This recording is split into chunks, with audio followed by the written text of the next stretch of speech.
இந்த வீடியோல எதை பத்தி பார்க்க போறோம்னா, தேர்ட் ட்ரைமஸ்டர்ல என்னென்ன ஸ்கேன், என்னென்ன டெஸ்ட் பண்ணி பார்க்கறாங்க, என்னென்ன அட்வைஸ் வந்து பிரெக்னெண்டா இருக்கக்கூடிய அம்மாக்கு தரணுங்கிறத பத்தி பார்க்க போறோம். ஆக்சுவலா தேர்ட் ட்ரைமஸ்டர்ல ஒரு ஸ்கேன் கண்டிப்பா எடுப்பாங்க, growth ஸ்கேன். growth ஸ்கேன் எதுக்கு எடுக்கிறாங்கன்னா, அந்த குழந்தையோட ஒரு இடமும் ஒரு பாகமும் நல்லா வளர்ந்துருக்கா இல்லையாங்கிறத பத்தி தெரிஞ்சுக்கிறதுக்காக எடுப்பாங்க. ஓகேங்களா? இப்போ ஃபர்ஸ்ட் 32ல இருந்து 36 வாரத்தை ஒரு செட்டும், 37ல இருந்து 41வது வாரத்தை ஒரு செட்டும் நான் பிரிக்கிறேன். இப்போ 32ல இருந்து 36 வாரத்துக்கு நடுவில் இருக்கிறது வந்து என்னென்ன பண்ணுவாங்க அப்படின்னா, அவங்களுக்கு வந்து அந்த பிளாசண்டான்னு ஒன்று இருக்கும். பிளாசண்டா வந்து என்ன பண்ணுன்னா, அம்மாவையும் குழந்தையும் இணைக்கிற ஒரு தொப்புள் கொடி மாதிரி ஒரு இது இருக்கும். ஒரு தொப்புள் கொடி போயிட்டு ஒரு இதில் அட்டாச் இருக்கும், ஒரு பேக் மாதிரி ஒரு இதில் இருக்கும். அதில் ஃபுல்லாக ரத்த நாணங்கள் பிளட் வெசல்ஸ் இருக்கும். அதுதான் அந்த குழந்தைய வந்து ஒரு தேவையான சத்து இதெல்லாம் கொடுத்து வச்சிருக்கும் வயிற்றுக்குள்ள வந்து. ஓகேங்களா? அந்த பிளாசண்டா வந்து கர்ப்பப்பைக்கு அடியில தங்கி இருக்கிறது என்ன சொல்லணும்னா பிளாசண்டா ப்ரிவியா, அது இருக்கா இல்லையான்னு செக் பண்ணுவோம்.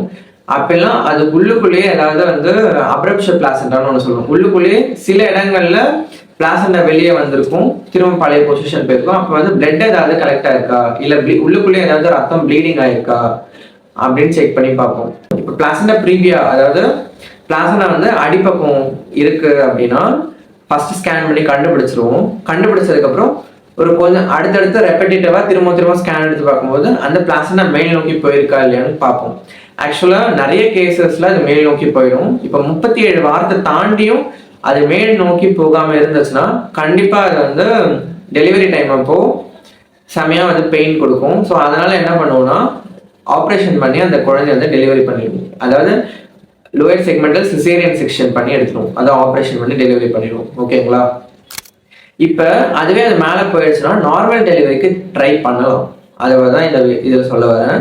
அதுக்கப்புறம் வந்து அந்த குழந்தை வந்து பெரிய சைஸ்ல இருக்கா, அதாவது larger for gestational age greater than 90%, அதாவது எதிர்பார்த்த வெயிட்டை விட 90% வந்து மேலே போயிருக்குங்கிறத சொல்லுவோம். இப்போ எஸ்ஜிஏனா என்னன்னா small for gestational age less than 10%, அதாவது இருக்கிற குழந்தைங்களோட வெயிட்டை விட 10% விட கம்மியாக வெயிட் இருந்ததுன்னா எஸ்ஜிஏன்னு சொல்லுவோம். அந்த மாதிரி இருக்கக்கூடிய குழந்தைலாம் வயிற்றுக்குள்ளேயே வந்து இறந்து போகிறதுக்கான சான்சஸ் அதிகமாக இருக்கும். ஏன்னா அதை நாங்கள் என்ன சொல்லுவோம், இன்ட்ராயூட்ரைன் growth retardation, அதாவது வயிற்றுக்குள்ளேயே தேவையான சத்தெல்லாம் கிடைக்காம குழந்தை சுருங்கி இறந்து போயிடும். இப்போ எல்ஜிஏனா மேக்ரோசோமியா, குழந்தையோட சைஸ் வந்து பெருசாக இருக்கும். ஓகேங்களா? அது வந்து இந்த இதெல்லாம் வந்து நம்ம செக் பண்ணி பார்த்துப்போம். இந்த இதுலேயே 32லேருந்து 36க்குள்ள. இப்போ 37லேருந்து 41 வாரத்துக்குள்ள என்னென்ன பண்ணணும்னா அவங்க வந்து போஸ்ட் டேர்மாக போயிட்டாங்க. ஏன்னா 40 வாரத்தை தாண்டிச்சுன்னா போஸ்ட் டேர்ம் ஆல்மோஸ்ட். இப்போ அந்த மாதிரி இருக்கவங்களுக்கு எப்படியெல்லாம் வந்து லேபர் இன்டியூஸ் பண்ணுவோங்கிறத பற்றி எல்லாத்தையும் எக்ஸ்பிளைன் பண்ணிட்டு கன்சர்ன் ஃபார்மில் சைன்லாம் வாங்கிட்டு அவங்களுக்கு வந்து லேபரை இண்டக்ஷன் ஆஃப் லேபர் பண்ணி குழந்தைய வந்து ஒன்று நார்மல் வெஜினல் டெலிவரியாக பர்ஃபெக்டாக டெலிவரி பண்ணிடுவோம். அப்படி இல்லைன்னா சிசேரியன் செக்ஷன் பண்ணி டெலிவரி பண்ணுவாங்க.